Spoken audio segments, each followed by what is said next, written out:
So every month, as we are aware right now, I take a theme for the homilies during the month. And for the first 2 weeks of the month, I develop the theme. And then on the third Sunday, I do a recap and then a Q&A. And for the month of October, we've been looking at the idea of the origin and the evolution of religion and spirituality and the dance between religion and spirituality. And so today I've chosen a reading, and it's a fairly long one, so just sit back and relax. It's actually the first chapter in a book I wrote in 2008, and the title on the book was A Sensible Guide. And the essay, the first essay or the first chapter was also called that, A Sensible Guide. And it's a kind of an essay come memory, come story of my own wrestling with this notion of religious ideas about God versus mystical ideas about God. And I wrote this back in on the 18th of December in the year 2007, so almost 14 years ago. My guide used to be very sensible, but of course, I was really too young to understand. As a boy, I saw him frequently, got the scent of his fragrance, heard his voice, tasted his words in my own mouth, and reached out to curl my small hand around a single finger of his. Every one of my 5 senses connected me to him. I made the mistake of talking to adults about this. They mussed my unruly mop of hair and smiled indulgently at my naivete.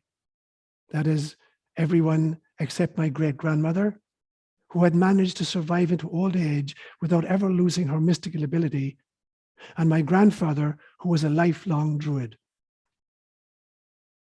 A second, even bigger mistake was made on my behalf. I was sent to school, initially to the nuns and later to the Christian brothers. They told me that God wasn't sensible, but rather that he was sensible as in he followed common sense.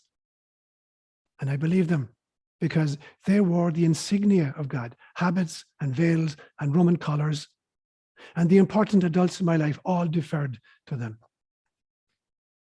So for the next 13 years, I was meticulously versed in this sensible God, this down-to-earth, commonsensical divinity who wore sensible brown shoes and created people to be sensible plodders. Sure, he did produce the odd mystic, but they were all safely dead. For the rest of us, the advice was to keep our heads down and measure out our lives in teaspoonfuls, dull, pain-filled, anxious lives that were best navigated by common sense, old wives' tales, and Old Testament examples. For God was a common sense God. Even when he consigned unbaptized babies to limbo, or sent sinners into everlasting flames for missing Mass on Sundays or eating sausages on Fridays. This too made sense. At age 18, I entered the seminary, and God became even more sensible. In exquisite detail, dogmatic theology, sacramental theology, and moral theology constructed a fully consistent logical framework backed by scriptural references that made it madness to be agnostic, let alone atheistic. That is, until I started at university and majored in mathematical physics and pure mathematics. There, I was introduced to the God of the gaps, a God who was slowly being edged out by science and being given increasingly unimportant portfolios until such time as science itself had enough manpower and evidence to give him a golden handshake, with the presentation being made by Nietzsche, and retire him to an old folks' home. Religion reacted by either vigorously defending this common sense God of the scriptures or deftly surfing the scientific waves, remaking God to survive the Copernican revolution, Darwinian evolution, relativity theory, and quantum mechanics. The more creative theologians even managed to find scriptural references that foretold all of these discoveries. These religious thinkers claimed that God is still really sensible and predicted that real scientists would eventually see the light. I landed in Kenya at age 26 in a remote area without phones, electric light, or companionship. So I did the reasonable thing. I began dabbling in mystical ideas, radical new cosmologies, and in thinking for myself. We all have mystical experiences, but typically we regard them as insubstantial, like the dreams of the night. So I began recording and working with the dreams of the night and also with the visions of the day. I had an aha experience when I read that in Hebrew, vision and dream are synonyms. So when the prophet Joel said, "In the days to come, I will pour out my spirit on all humankind. Your young men will see visions, and your old men shall dream dreams." He wasn't discriminating against the senior citizens, for dreams are visions you have while you were asleep, and visions are dreams you have while you were awake. God was very sensible again, but now he made sense because experiences of him were enabled by transcending the five senses, common sense, theology, and science, and instead utilizing the soul. And then today, the 18th of December, 2007, something else happened. It has been raining heavily for 3 days, and the forest is spectacular during the rainy season, and my dog Kayla needs to walk. We set off, me in my rain gear and she in her house clothes. And we bumped into God again and again and again. First, I tasted him on pearl-shaped droplets of water that hung on each twig. Every leaf on every tree was a chalice of God life. I stuck out my tongue under a broadleaf and reverently received communion, the blood of God, from a Eucharistic minister called Madrona. It was as ecstatic a moment as my first Holy Communion at age 7. Then I saw him. He sat astride a fairy horse that wore green, gossamer-thin garments of ferns about its fetlocks. God's long flowing locks were made of light green lichen, and each strand was a lace lattice for catching dreams and attracting visions. His steed was planted upon the hillside with his powerful limbs soaking up energy from the earth as he rested on his journey. We saw each other, and each of us whispered, "Namaste." As I continued to walk, I realized that every time I dug my sturdy staff in the ground, I touched an acupuncture point on the skin of Gaia, and she responded by sending shivers of earth energy up my spine. Then I smelled him fleetingly. I had walked through a power spot. I stopped, backed up, and moved my head from side to side and sniffed like Kayla taught me. There it was again. I stood absolutely still and sniffed again. I had it. An entire shelf full from the Akashic records tumbled into my brain, releasing a myriad of memories from many lifetimes on this planet. They danced like children, newly reunited with long-lost parents. It was evening before I returned home. All was still in the forest. I listened more silently than ever before, and then I heard it. The sound of the sunset. It resonated in every cell of my body, light vibrating with light. After a few moments, it was utterly quiet again. And then a new song sounded. It was the slow, sensual symphony of the moonrise, a half moon teasingly concealing the left side of her face. This song would last for the entire night. And the stars responded with a poem of their own, a poem crafted by the genius of Yeats in the language of Rilke and spoken in the mystical tones of Rumi. Finally, I climbed to the top of my shrine, the place I call Cnochandaran, or the hillock of the oak tree of the avatars.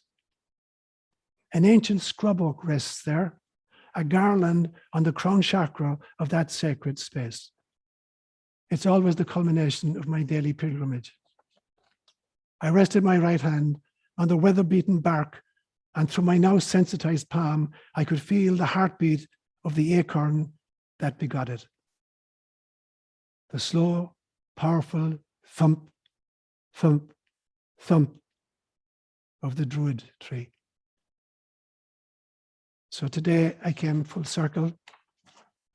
Today, as I had done in my childhood, I smelled God, I felt God, I heard God, I saw God, and I tasted God. After 61 years in this incarnation, I can say once again, my God is a very sensible God. These are words inspired by God. In the summer of 1963, in between the end of my junior year in high school and the beginning of my senior year in high school, I spent several months in a little village in West Cork called ÓLaoire. And ÓLaoire is a Gaeltacht area, an area in which Gaelic is still the mother tongue. And I spent the summer visiting all of the older people in the village and collecting proverbs from them. And at the end of the summer, I collected 432 proverbs that got published in the school as a little booklet of proverbs.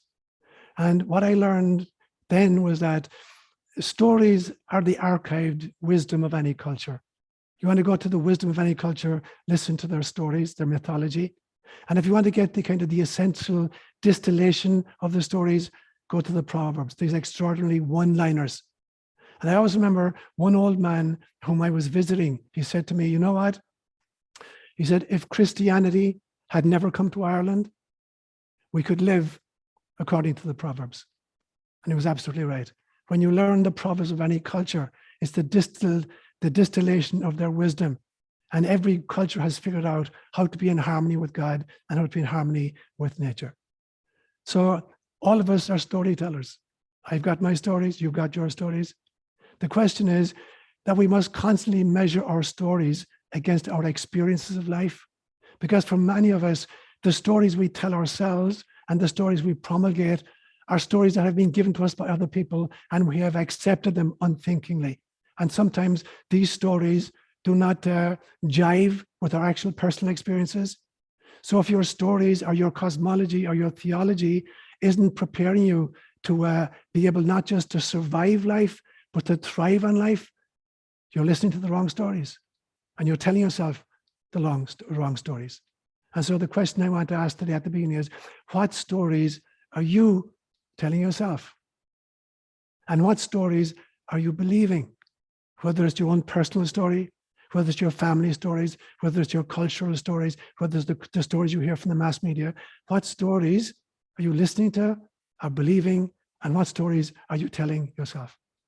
So my homilies for me are the stories I tell to myself and to others. And I just shared one such story with you.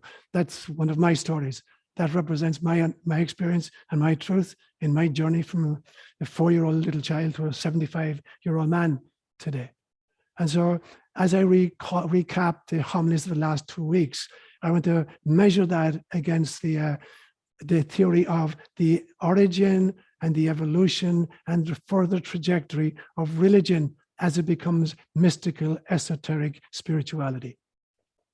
So I told you at the beginning that today on planet Earth, there are about 4,300 different religions. And sociologists of religion divide them into 2 categories. They claim there are basically 2 kinds of religions. They call them the ascending religions and the descending religions. And very briefly, an ascending religion is a religion that basically is coming from the left brain. It's about the intellect. It's about rationality. It's about thinking stuff through. And basically, it's the kind of the origin of most of the monotheistic religions, Judaism, Christianity, and Islam. And there are 2 versions of it. There's the Western version and there's the Eastern version, but they're both focused on heaven. So they're both ascending. They're focused on God, on heaven, and on the afterlife. And so in the West, the version looks like a one and done. You have one incarnation. At the end of this incarnation, there's a judgment, and you either get the thumbs up or you get the thumbs down, and then you spend the rest of eternity either in heaven or in hell. The Eastern version of it is, I call it the repeat and rinse version, reincarnation, where you keep coming back again and again and again until finally you get it right, and then you do not have to come back down here anymore. But both of them, whether the East or the West, the ascending religions talk about the ineffability of God, the utter inability to know God, even if we can experience it. So God is utterly transcendent. And the ideal of an ascending religion is to finally leave this, incarnational mess on planet Earth and to go back to the heavens. So that would be the kind of the focus. And it's a kind of a masculine version of religion. The descending religions very often are called more feminine versions. They're much more earth-based, like Wicca or witchcraft in the very best sense of that word, nature-based religions. And they come more from the right brain, more kind of creative, living in the now, rather than living in the future in heaven, or kind of dreading the past, the sins we've committed. So descending religions are live in the now, and they talk about the immanence of God, the fact that God is enshrined in nature. And a kind of a simplification of that would be pantheism, that God is simply the sum total of everything we can experience. So God, you look around you, you see the stars at night, the moon, the sun, the oak trees, the mountains, and God is the sum total of all of that. So that's kind of the descending version. And for that version, heaven is a distraction. You have no idea if it exists, however, you're going to get there. So you got to focus on the here and now and be present. So that would be the kind of the descending model. So religious sociologists divide all religions, all 4,300, into one of these two buckets. I believe that there's a third way, that there's a third kind of religion. And you find that in shamanism particularly, which is the oldest religion on the planet. It goes back at least 40,000 years, and it's found all over the planet and all of the continents. And for shamanism, there were kind of three levels to reality. There was the upper level, the middle level, and the lower world. And the objective and the great gift of the shaman was to be able to move between these levels of reality and retrieve lost souls. And to do that, they depended on nature and particularly on plant life. And so very many of them used what they called plant medicine, like peyote or ayahuasca. So gifts given them by God, by nature, and by the flora particularly, in order to access the other realms, the upper realms and the lower realms as well. And in some senses, this version of religion is like it's like a tree, particularly a deciduous tree. There's a great phrase in the Hebrew for that. It's called Etz Chaim, which means the tree of life. And when you look at a great tree, a great big oak tree, if you could see underground, it's almost like a mirror image, that the surface of the earth provides a mirror image. What the tree looks like above the ground and what it looks like below the ground are mirror images of each other, that the root system is spread, goes as wide and as deep as the branches and the leaves go into the sky. And for me, that's kind of the real kind of religion, one which is grounded in the here and now, but is reaching towards the heavens, but they're not disconnected from each other, and they're both feeding each other. Because it's not just that the root system is taking nutrients from the soil and feeding it to the trunk and to the limbs and to the branches and to the twigs and to the leaves. The leaves also, through photosynthesis, are garnishing energy from the sun and transferring it down through the trunk into the root system, and they're feeding the roots. So the roots are feeding the leaves as much as the leaves are feeding the roots. And that's real mystical religion for me. This dance between heaven and hell, heaven and earth, which is not just dependent upon one or the other. And I focused a lot on the Celtic religion as a kind of the Celtic religion is a shamanistic system. And for the Celts, we believed as well in the three levels of reality. There's the heavenly realm, which is inhabited by the gods and the goddesses.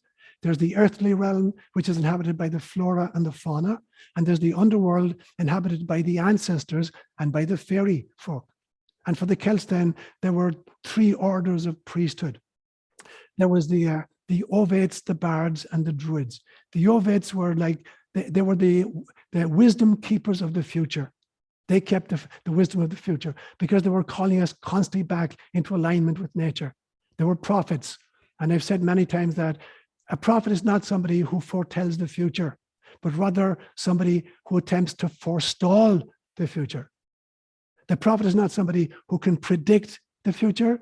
The prophet is somebody who's attempting to prevent the future, because the prophet can see very clearly where we're headed by our actions and our behavior and our relationships, and is trying to stop us from making this extraordinary mistake and pull us back into our alignment with God or with nature.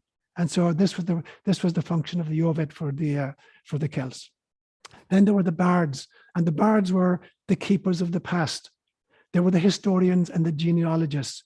They were the poets and the minstrels and the storytellers and the performing artists. And their function, particularly in storytelling, was not just to entertain their audience, or not even just to inform the audience, but to transform the audience.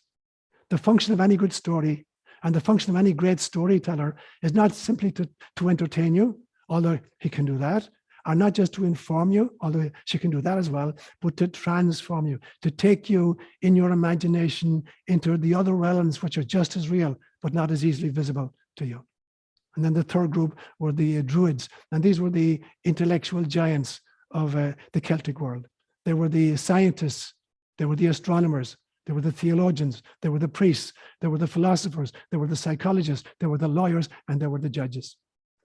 And all of these groups dealt with the notion of liminality.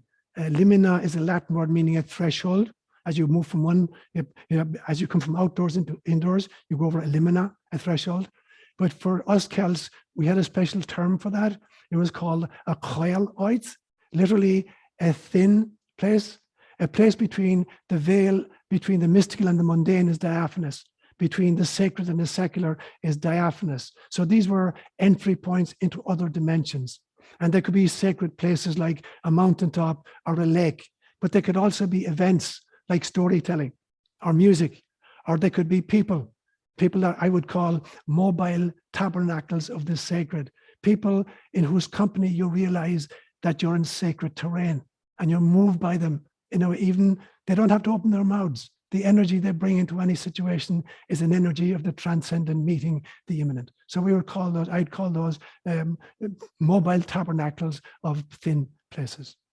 And the most sacred sacrament for us Celts was our respect for nature. And I believe that the goddesses were the archetypes of nature, and the gods are the archetypes of culture. And there's this extraordinary marriage and dance that goes on in the Celtic cosmology between the goddesses and the gods, between nature and culture. That for me is a spirituality that weaves both together, like the tree, mirror imaging the above, so below. So that's what I talked about when I talked about this notion of liminality. I went on then to distinguish between religion and spirituality, and to say that, in my opinion, religion is simply the training wheels for spirituality. And I use the example of a little toddler, a little child who's just learning to stand or to walk or to step around. And as long as the child can see mother, it'll begin to explore its environment. It'll crawl out into the hallway or into the sitting room. But as long as when it looks back, it can see mother, it'll keep exploring. But if it can't find mother, it will stop exploring. And so even if mother moves around the house, as long as the child can continue to see mother, it'll keep exploring. And that's the function of religion, is to give us the confidence to explore until finally, as teenagers and adults, we don't need to be in the kitchen, on the apron strings of mother anymore. We're now free to move on. And I give the example of the fact that the difference then between religion and spirituality, where I live, I've got a well which goes down 260 feet down into the water table, which is fed by waters coming from the Sierras, pristine snow melt. But the area I live in is really geologically very diffuse. So there are lots of different strata. And as the water works its way up to the surface, it's taking on a whole bunch of toxins, lead and iron and zinc and stuff like that. So I have to do a triple, filtration system. I have to turn hard water into soft water. I have to take the toxins out, and I have to kill the bacteria in the tank where I hold the water. And so for me then, religion is to spirituality as the well water at the top is to the water table at the bottom. And so we have to be very, very sure, in order to imbibe or consume religion, we need to filter out, the kind of the theologies and the dogma and sometimes empty ritual and sometimes literalistic interpretations of the great mythologies. And so this great journey in human history has gone from ignorance, where initially we looked around us and we had no idea what end was up. what the stars were, what the sky meant, where we came from, where we go to. And so we went from ignorance to creating many gods. So from ignorance to polytheism, and eventually from polytheism to monotheism, a belief system that there was only one God. But monotheism gets stuck. It gets stuck in a fundamentalist mindset. It gets stuck in dogmatic decrees. It gets stuck in rituals which are merely empty signs. They're no longer creating what they symbolize anymore. We get stuck in the literalist interpretation of the great wisdom traditions articulated in our stories and in our proverbs. We begin to unpack them literally, and then we get lost. So we have to then move into spirituality. But spirituality itself, it's also something which is moving continually. We have to learn as spiritual people, as distinct from just merely religious people, to learn how to surf the energies and the entities. We need to go trans-spatial. We need to be able to step beyond space. We need to go trans-temporal. We need to be able to step beyond time. We need to go trans-personal, to step beyond the ego. And we need to go trans-rational. And I don't mean irrational, I mean trans-rational, because reason can only take us part of the journey. So that's what I had to say about religion versus spirituality. And then I spoke about our notions of God and who God is not. And I would make the claim that God is not a person, or a trinity of persons for that matter. Although we can only have a personal relationship with God. And I used to use the example, I live in the middle of the forest. The forest is not a person, but I'm a person. And therefore my relationship to the forest has to be a personal relationship. So as a person, the only kind of relationship I have with God is as a person. But God is not a person, and we can't confine God to a particular articulation. And God is not a lawyer. He's not making decrees, and punishing infractions of these decrees. Although there are cosmic laws, and in the physical universe and in the spiritual universe, the law of karma or the law of gravity. God is not partisan. And so the notion that there's a chosen people, or that outside the Catholic Church there's no redemption, these are ludicrous notions. God is no more partisan than the sunshine is. No matter how many people stand outside in the sunshine, nobody is denied light because there are other people standing somewhere else on planet Earth under the same sun. And God is not a micromanager. God is not involved in the details of our lives and deciding who's going to survive cancer and who's going to die from it, which football team is going to win today. God has no interest in those kind of things. I talked about the different kinds of languages of God. Cataphatic language, which is the language theologians employ. How many angels can dance on the head of a pin? That kind of language. And then there's apophatic language, which is the language of the mystics, which is neti, neti, X. No, God is not X. Y? God is not Y. Z? God is not Z. It's the koan that asks, what did your original face look like before your great-grandparents were born? Or what is the sound of one hand clapping? So there are propositions that have no rational solution because they're trying to back you out of your intellect into your soul so you can experience that which you cannot articulate. So the third kind of language then is parabolic language, the language of parable, the language of story, and the language of proverb. And this is the language that teachers have to use as they're speaking to us about the ineffability of the reality of the divine. So they use parables and stories and mythology and proverbs. And then fourthly, there's analytical language that religious sociologists will use.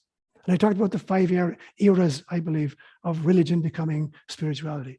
And the first one is we began speaking about the gods 70,000 years ago, trying to figure out who was responsible for all of this.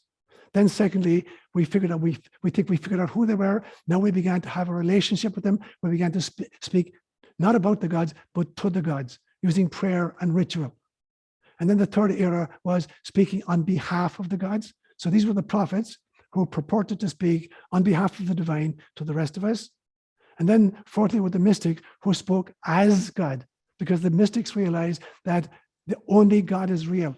Nothing exists except God. Everything we experience is simply a word of God made flesh. It's an articulation of the ineffability. And so they speak as God. And then finally, there are the hermits who don't speak at all. They experience God so profoundly that there is no way they can even begin to articulate what the experience looks like. And then finally, I spoke about incarnation as ordination. I say to us every Sunday as I begin Mass that every single one of us is a priest, that our very incarnation ordained us. And I look on the text of Isaiah chapter 6, which I read last week for you. God saying to the seraphim, whom shall I send? Who will go on our behalf? And Isaiah saying, here I am, Lord, send me. That every single one of us stood in front of God and said, here I am, Lord, send me. I'll go down to this little planet in its turmoil. I'll parachute down there and I'll become an agent of evolutionary change into spiritual reality. But we fall asleep, every single one of us almost. We're asleep at the wheel. We have no idea who we are, who God is, what our mission is about, what our neighbor is, what was our purpose in coming down here. So we're struggling with the spacesuit and the vicissitude of social interactions and forgetting that we volunteered to be here now. So your job when you kind of wake up to that realization is to totally accept your priesthood, to become familiar with thin places, to be able to locate thin places and thin events so that you can be a veil piercer, so that you can help a community to glimpse the mystical reality behind the illusion of the merely physical. And anybody who's awake to that reality is ipso facto a priest. And then there are specific ministries within the priesthood. And there are 4 stages to that. You look at what is the need in my community. That's the first stage. Then you volunteer for it, stage 2. Number 3, you're given the training necessary to fulfill that function. And number 4, you're commissioned by your community to act in that capacity on your estate. And I don't care what the need is, to be a bishop or a lector or a social worker, whatever it is. If there's a need, a volunteer, the training and the commissioning, you're a minister of God.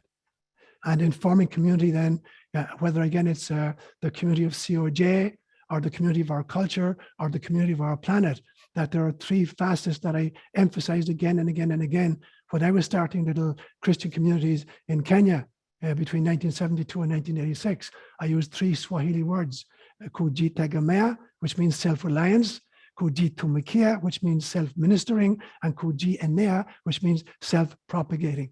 And so it's about a community needs to be self-reliant. We can't depend on outsiders to meet our needs. And that, I believe, as we move forward over the next 10 years in our country, in our world, is going to become more and more important that communities at every level become self-reliant, that they become self-ministering, and that they become promoting or propagating, in the sense that they're doing it so well that others are attracted to the model and will attempt to imitate it in their own communities. It's going to become more and more important to be part of communities which are self-reliant, self-ministering, and self-propagating.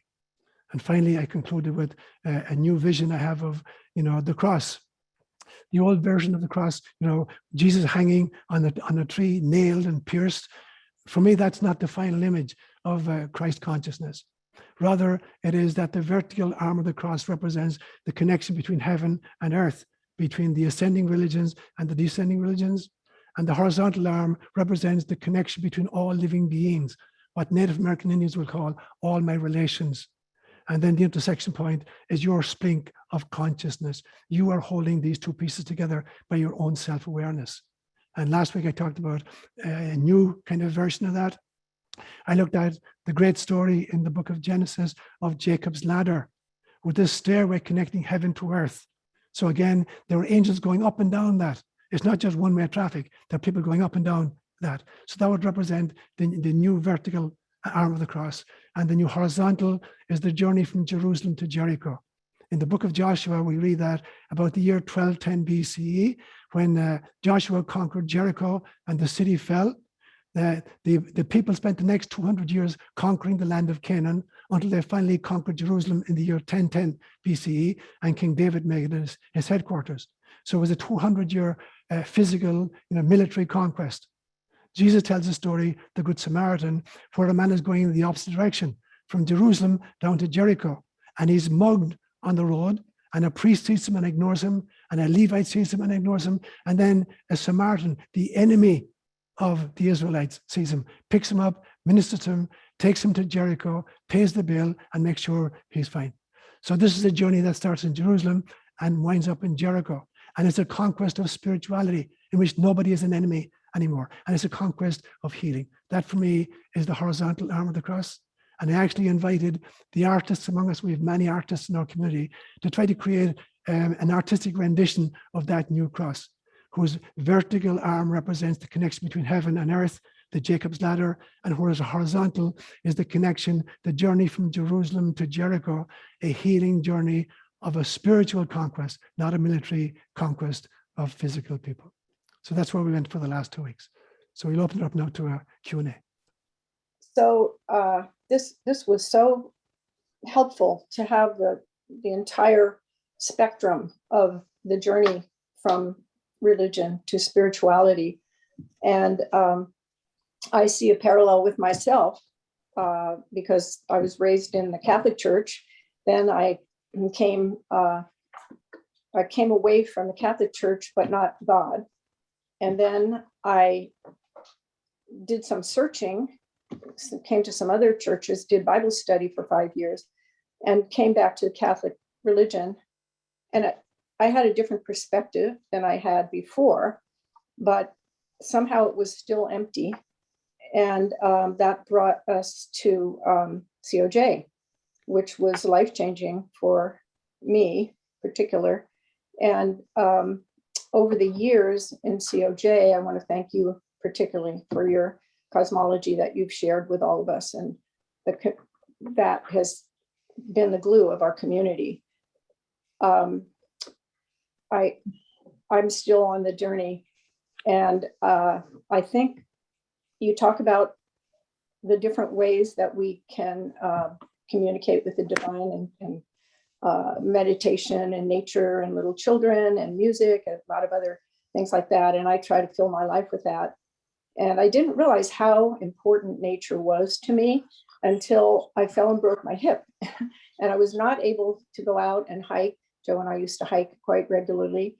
And I wasn't able to enjoy nature the way I had. Plus, I couldn't really garden at that time. And that was about 3 years ago. And just recently now, with other physical things that have resolved, I'm able to hike again and garden again. And I can't say how renewed my spirit feels. And of course, spending time with my grandchildren. And I always love music. I try to start my day. I can't help myself. I find myself humming as soon as I wake up, and then sometimes singing too. Joe calls me his little iPod. Okay. But what I wanted to say, you were talking about our community being able to, by the message it gives, not attracting not promoting as much as attracting. And I see that's COJ is doing that. And even since the beginning of the pandemic, we've been able to attract so many other people, I'm sure through your website and your books and individuals. Probably over the last few years, we really had a lot of new members join COJ. So it just was, me taking what you just said today and putting it into my life and my experience. So it's not so much a question as just wanted to share my perspective on this. That's beautiful, Patricia. So it just calls to mind, I had a conversation with some friends of mine last night in which I shared, when Jesus says where 2 or 3 are gathered in my name, there am I in their midst. And I extrapolated from that transcendental meditation, the Maharishi Mahesh Yogi created a formula where he claimed that if you could bring the square root of 1% of a population together in a physical space, meditating together, you could affect the entire community. And he actually did that twice, way back in the 1970s. So at that stage, the population of the planet was 6.4 billion people. And the square root of 1% of 6.4 billion people is simply 8,000 individuals. And he brought those together on 2 occasions for a period of a week each time to try to influence the progress of the world. And during that period of meditation together in a single location, crime rate and international violence went way, way down. Now, the population of the planet right now is about 7.8 billion. So if you take the square root of 1% of the population of the planet right now, it is simply 8,900 people. And so if you got that kind of a group together, you could influence the entire trajectory of the planet. But when you take our little group, I don't know how many people are present here today. Suppose we have 100 people, there's multiple people on some location. Suppose you had 100 people, you got the square root of that and 1% of that. So a tiny fraction of the population meeting together, face to face and praying and meditating together can affect a much, much wider population. And that's my belief system, that it will be little communities like ourselves networking, creating a lattice work of light, a lattice of light workers around our planet that's going to make the shift from the times in which we live into the future, which is our birthright.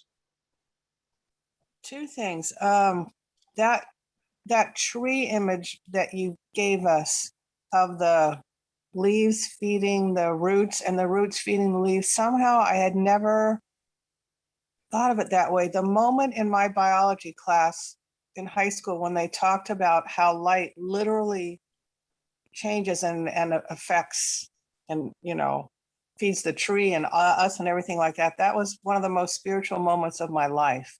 Beautiful. Where it just was the amazing, you know, what is in the sun comes and feeds us. That's an amazing thing. So thank you for deepening that for me. The question that, you know, and I love all this, the question that I have for you is, what experiences did you have in Africa with shamans there, either earthly experiences or transcendent experience? I haven't heard you talk too much about that, the African shamans. Okay. So when you talk about Africa, you have to realize that in, say, in Kenya alone, there are 70 different languages, 70 different tribes of people, and their kind of theologies are radically different from each other. So for instance, the Maasai people, you know, their theology and their ritual and their priesthood is very different. I worked with the Kalenjin people, and the Kalenjin, for some reason, did not have a priesthood of their own. Oh. They borrowed there for particular important ceremonies. They would borrow the kind of the priests from the Maasai group. The Luo people on the west of Kenya had a totally different kind of an understanding of death and transition. So again, the people I lived with had a tremendous fear of death. On 2 occasions, I had to bury a body myself on my own. I always remember on Christmas Eve, it was about 1976. And I'm living in a mission called Kipchimchim, and it was a big compound. We had a mission there. We had a sister's convent. We had a maternity hospital. We had a grade school. We had a high school, and we had a hostel for physically disabled children. So I had a full-time carpenter employed right there. And I got a message one day that a parishioner from one of the outstations, a guy called Celestine Arab Chumo, you know, was dead and had been missing for several days.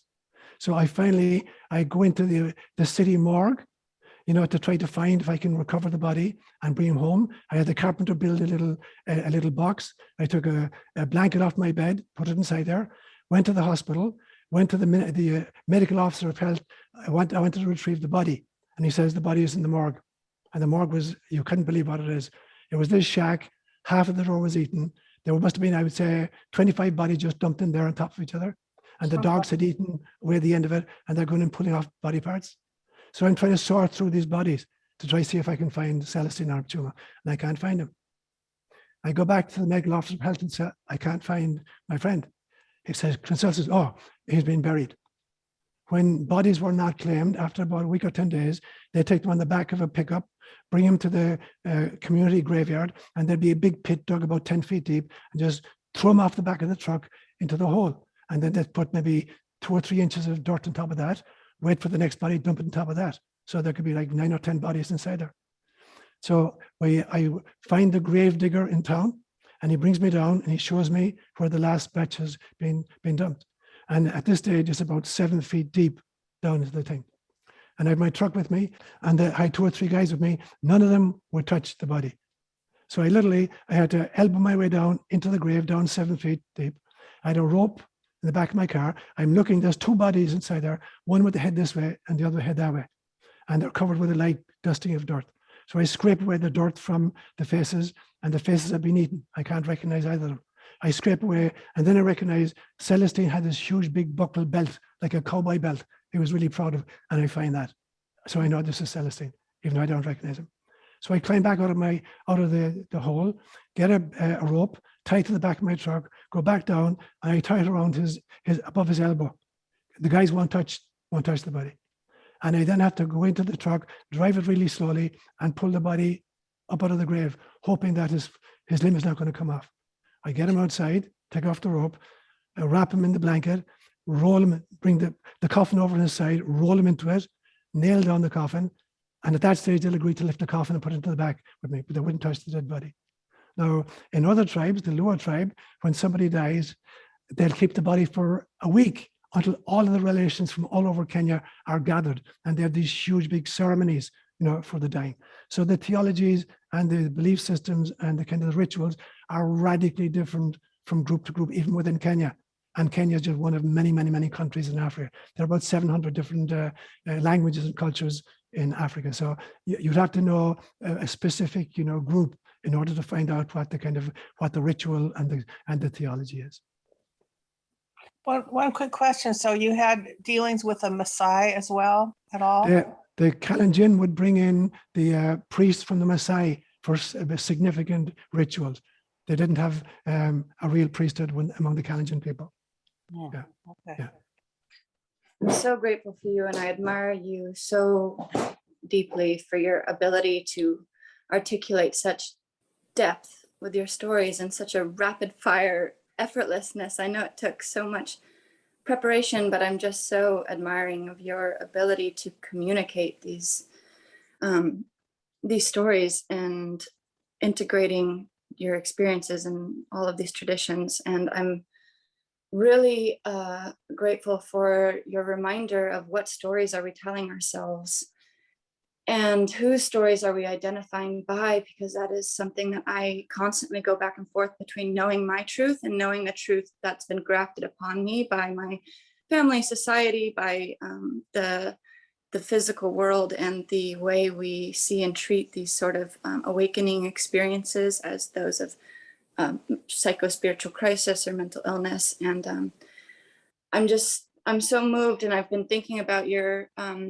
delivery of Bill Burke's memorial to us all last night, and we are so grateful for you. And I wanted to tie that into this. How do we rewrite the story of Christ consciousness and the story that's been grafted upon us about Christ being the only Christed being, and we can never attain that ourselves, yet we all have the Christ light within us. So how do we awaken to that Christ light, which is crystalline clarity? It is a pure consciousness, a state of such receptivity and alignment with the divine will, which is and always will be divine love for yourself and all life, an honoring of how sacred that is. And it's that ability to be in alignment, to see and hear and know the signs and symbols of the divine, which is guiding us forth on our spiritual path always. And I want you to speak, I guess, to how can you articulate how we reclaim a spiritual understanding of Christ consciousness and our responsibility as individuals to awaken spiritually, because it is a path of individual awakening. It is our responsibility to do the work. I am working through a lot right now, and I feel that level of clarity when I do a meditation practice and prayer, and when I'm in nature, I can feel that thin place within myself. And I have friends, so grateful for very, very special few friends who are walking thin places, and they are refuges and sanctuaries for me, because they remind me that I'm not crazy at all, and God is very much working through all of us. That's a great point, Hannah. And when you look at human history, all of the great mystics were regarded as crazies, literally crazies, often locked away, stoned, or jailed for whatever, because their cosmology was so radically different from the area in which they grew up that, to all intents and purposes, they looked like they were actually atheists. The great mystics looked like they were atheists because they were demolishing the gods that they'd been brought up on, not because they didn't believe in God, but because this God didn't make sense. I always remember in my psychology practice out in Los Altos, I had an office in Los Altos for many, many years. And there was this mother one day brought a 13-year-old son, her boy, and she said she's really, really upset that her son won't go to mass anymore and that he's losing his faith. So I said, bring the kid in and we'll talk together. So the three of us are sitting in my office, and I'm asked the kid, what are you thinking? What's kind of your belief system? And he starts telling me, I don't believe this about God, and I don't believe that, and I don't believe the other. And I listened for about 10 minutes, and I said, you know what? The God you don't believe in, I don't believe in him either. It's not that you're losing your faith, it's that you're gaining a mystical understanding. And so you have to kind of radically reassess the old stories that we're all brought up with. They solidify and they coagulate, you know, and it's like they create a blockage in the blood system, the bloodstream, the spiritual blood system. So what I recommend to people is, I spent the first few years I was in Africa because I was in very remote areas. There was no electricity. I had generators occasionally. So I got to spend a lot of time on my own. And I was living right on the equator, literally on the equator. So there was 12-hour days, 12 hours night. So it was 12 hours of darkness. And so I started writing down all of my belief systems as an Irish Catholic man. And I took it tenet by tenet by tenet and said, if I were a Hindu and somebody said, you know, God is X, and I'm looking at that as a Hindu and it doesn't make any sense to me, what would I do with it? I'd chuck it out. If I take tenet number Y and I can say that to a Hindu or a Buddhist or a Taoist, and they'll say, yeah, that makes sense, I'd keep that one. So I made 2 buckets of my belief systems. The ones that wouldn't have made any sense to me if I hadn't been indoctrinated as an Irish Catholic, and those that would make perfect sense to me no matter what system I came through. And I kept those ones. And I wrote a catechism in Swahili in 1983 about that. I called it Ukweli ni Nini, the truth, what does that mean? And it was the first articulation of my understanding of Christ consciousness. I wasn't using that phrase right then in Swahili. And so I advocate that people that on a regular basis, they should examine their own cosmology. And there are 4 entry points into that. There are four great questions you need to answer. The first one is, who is God? Is God some kind of a distant, demanding deity? Is that how I think God is? Is that some kind of a punitive divinity that's going to give me the thumbs up or the thumbs down? So when you think of God, what does God represent to you? The second question is, who am I? Am I identified with my body? Am I identified with my emotions? Am I identified with my relationships? Am I identified with my profession? Or who am I? And for me, I'm a bite-sized piece of God who volunteered for human incarnation. So you have to find out the answers to that question. The third one is, who is my neighbor? And my neighbor is not just the guy who votes the same way that I vote, or the guy who lives at the other side of the white picket fence. Who is my neighbor? Christ showed us that in the parable of the Good Samaritan. Your neighbor is God enfleshed in any form whatsoever, whether it's a little ant, a butterfly, a mountaintop, an oak tree, or Mamer sitting beside you right there. So you have to figure out who is my neighbor. And then fourthly, what is my mission? What did I come down here to do? You know, I didn't come down here to be a psychologist or be a farmer or an artist. I came down here in order to put my shoulder to the wheel of the incarnational journey from, you know, Homo sapiens into Homo spiritualis. And so my mission involves activating the particular talents I was given. I said this last week that we come down here with 2 kinds of gifts. The first gifts are our talents. Every one of us is given talents for the journey, but these talents do not belong to us any more than the envelopes in the mailman's bag belong to the mailman. They belong to the people whose names are on the envelopes. So all of the talents you have and I have, we were given them freely in order to dispense them to others. And the second kind of gifts were our problems. And every single one of us is going to wrestle with 1 or 2 major problems throughout a lifetime, and they'll recur. So we can deal with them either by getting into a rut and doing the same response each time, or dealing with as a spiral. And each time we meet the same issue, we deal with it at a higher and a higher level. Now, these problems belong to us, but most of us want to project those and claim they belong to others. It's somebody else's fault. So we hog that which is meant to be given to others, and we project that which is meant to be for ourselves. And so when I think then about the 4th question, what is my mission?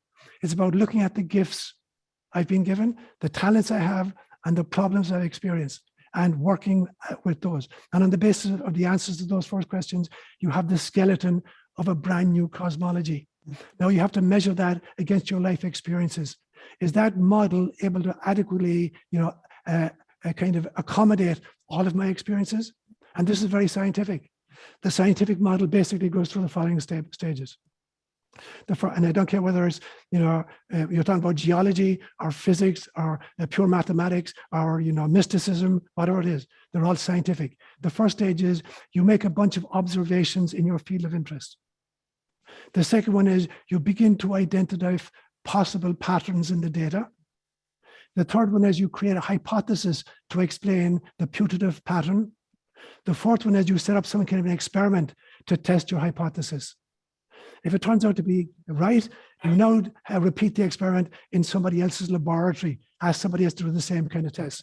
If you get the same results across subsequent tests, now you have a new principle. You put together a bunch of principles and you have a new model of the field. But eventually, new anomalous data begin to emerge, and now you have to tweak the old model to accommodate the new anomalous data. But at some stage, there is so much new anomalous data, tweaking the old model is no longer going to work. And now you have to create a brand new model that can accommodate all the old data and accommodate the new data. And that happened to us twice in the 20th century with relativity theory and quantum mechanics. And it happens in the mystical journey from religion to spirituality or to mysticism, that we have to observe the world in which we live, recognize patterns, begin to create hypotheses about what can kind of explain the experiences I'm having, test it some way, set up a test. When I meditate or I go into a nature, do I feel more spiritual? You know, when I'm stuck in my iPad all day, or do I feel better or worse after that? So I set up an experiment. Then I test with other people, other kind of mystics in the making, and ask them, how do you do it? And what are your results? And now you establish a principle. Yeah, meditation works, or time in nature works, or spending time with little children works. You put a bunch of those together and you have a spiritual model at that stage. But at some stage, some new experiences you're having cannot be accommodated by that existing model. Now you can start tweaking your model at that stage. Ask the questions again and see if there are some new data emerging. Or sometimes you have to create a brand new cosmology because the old model is not able to accommodate your present experiences of life. And now you create a brand new model, then I can explain all of the old data and the new data as well. And that's the importance of community of various kinds, whether your community is through reading great books, visiting different wisdom traditions, having friends, being part of a community, so that you're looking at the experiences and the kind of the wisdom of many other people and many other spiritual traditions. And when you cross-fertilize that, you get the essence. To go back to my metaphor of the well in my land, when I go down 260 feet, the water out down there is really good, but it's coming up through all these strata that are creating toxins. If I asked, 100 friends all over California to dig wells 260 feet, and we compare the water and we find out what do they all have in common. What they have in common is the real water. The individual differences have to do with the stratification of the kind of geology introducing new toxins. So by looking at what they have in common, you've identified the pristine source water. And the same thing is true if you study Buddhism and Hinduism and Taoism and Judaism and Christianity and the mystical traditions, and you isolate what they all have in common. I guarantee you that's pristine Christ consciousness, our Buddha nature, our Shekhinah in Judaism. You can use different words for it. They're all at the same place. So the cross-fertilization of systems is part of the key. God, you have this ability to just take us into this exploration that is omnidirectional, and not omnidirectional, but it has these qualities of incredible exploration. I had so clear, what I wanted to ask before you started speaking to Hannah's, reflection. And I guess my question has to do with when you start realizing that something is taking place either outside of you or inside of you, and there's this sense of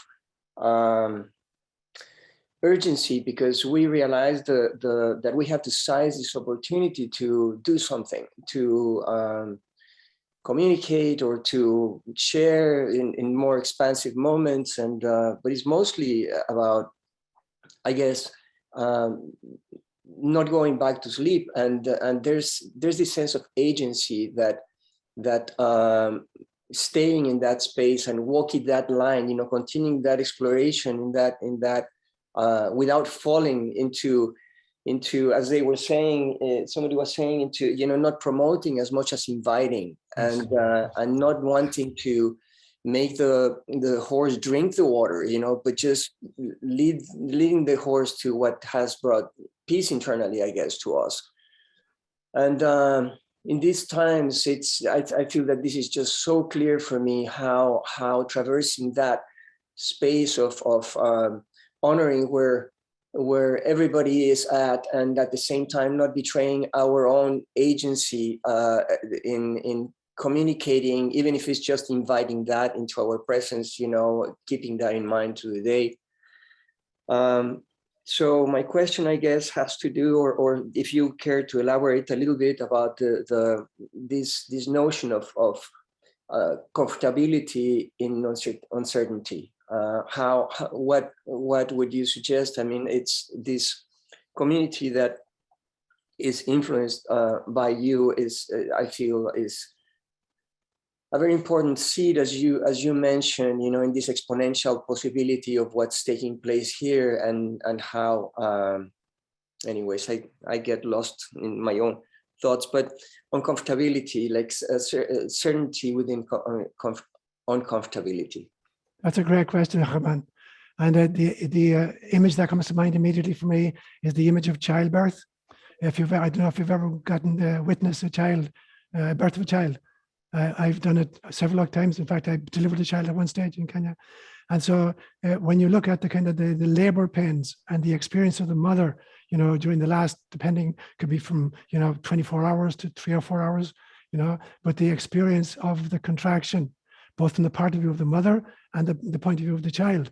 So the image that comes to mind for the child, and when I think about a child in utero, is that this extraordinary freedom in which it's lived for 9 months in the amniotic fluid, where it's literally able to do backflips in the amniotic fluid. All its needs are met. All its kind of toxins are being extruded through the umbilical cord by the mother. And so it's living in this extraordinary, beautiful state. And all of a sudden, in the last few hours, the walls begin to contract. It's almost if you found yourself inside in a dungeon in which the ceiling is coming down, the floor is rising, and all the 4 walls are coming in, and there are actually spikes protruding from all these surfaces, and they're going to spear you. And that must be unconsciously, obviously, the experience of the child, that the whole system that afforded it such comfort and such love is now becoming the enemy and forcing it. And the child can't realize that this is a sine qua non. It is a necessary part of the exit through the birth canal into the freedom of the new life. But even the initial experience of being outside the womb is really frightening. All these bright lights, and the umbilical cord is cut, and the child is crying. And for the mother, from her part, there's the excruciating pains, the labor pains, and the contractions. And what she's told again and again and again is, don't fight the contractions, work with the contractions, and don't try to force the child out when you're not experiencing contractions, because you'll prolong the labor and you'll increase the pain. So learning how to read the contractions, move with them on the part of the mother, and from the part of the child, this meta-realization that this is a part of the wrestling of a brand new kind of freedom. Now we have to bring the same mindset to the world, the times in which we live. We're living in the womb of Gaia, which is attempting to give birth to Homo spiritualis. And for a period of time, you know, we've lived with relative ease. We've had minor problems, obviously, but we've lived with relative ease. Now it feels like the walls and the ceilings are crushing down us, and there's spikes. And the mother herself, Gaia herself, through either volcanoes or hurricanes or tsunamis, seems to be like, you know, creating these contractions. So as the child within that system, we can be fear-filled and think this is the end. Or we can begin to realize we now have to identify the birth canal and kind of cooperate with the process that will force us into a brand new kind of freedom. But initially, like the little child just newly born, you know, it's cold, it's wet, it's covered in blood, you know, its eyes are hurting because of the light, and somebody's going to cut the umbilical cord and take me from my mother. So initially, instead of experiencing freedom and new possibility, there's absolute fear and all over. And that's going to be our experience in the short term. We're going to experience that level of imprisonment, you know, the forcing by outside forces to push us into this birth canal. And some of these outside forces aren't doing it out of the goodness of their hearts. They're doing it out of a dark agenda. But whatever the force is, the invitation to us is to be born anew and to kind of, even through the fears of the initial freedom, to be able to activate the new body. In time, this little child will latch onto the mother's breast. Earth will nurture us again. We will learn to stand up on our own 2 feet. We learn to waddle. We learn to walk. We learn to run. We learn to talk about the age of 2. We learn to think rationally at the age of 7. We're able to think self-reflectively at the age of 12. So all these stages of the new freedom await us. So we have to kind of hold that meta perspective in the dark times and not lose sight of what the end product is about. We volunteered to be here now to birth that reality. Because of all the gardening that I like to do, I don't know if this is a reflection or if there's a question in this. My experience is of nature as both a teacher and a healer. And so I began to wonder, what was it in kind of the history of the last 2,000 years has caused this separation of people from the natural world? And from everything I've read, it seems to be until about the mid-1300s, when the Black Death arrived, there was a great deal of trust in the natural world and natural things, a great deal of respect for people who were involved in healing and things that came from nature. And there was a sense of seasonality and kind of rising and falling of energies that were very closely connected to the earth. But when the plague came, it was as though people didn't understand nature anymore. They couldn't, there was nothing in nature for them that solved this awful situation. And so it made them, it's almost as though they lost their tether to the earth, and it made them just flail around for other sorts of explanations. And so for the next, 800 years, it's been this situation of not trusting things that are born of the earth. And I think we've seen a lot of, we continue to see a lot of destruction of that. And my concern is, and maybe it's just a reflection, not so much a question, is if our tether continues to fray, what does that, what is that? What is the future of humanity with trying to understand itself outside of that context? And I kind of don't know, where that takes us. That's a brilliant analysis, Karen, really brilliant analysis, love. And I totally concur with your kind of articulation of it. I want to reframe it though in a bigger kind of context, because if we think about the last 2,000 years and then kind of break it down to the Black Death in the 1300s and the last 800 years, we live on a planet which is 4.6 billion years of age. And life itself has been on the planet for 3.7 billion years. Homo sapiens arrived just 200,000 years ago. Homo sapiens sapiens only arrived 70,000 years ago. The great avatars only started coming about 2,500 years ago. There's a period in human history which is called the Axial Age, from about 800 BCE to about 200 BCE, when you got this extraordinary flowering of avatars. You had Confucius and Lao Tzu in China. You had Mahavira and the Buddha in India. You had Zoroaster in Persia. You had Elijah and Isaiah and Jeremiah in Israel. You had Socrates and Plato and Aristotle in Greece.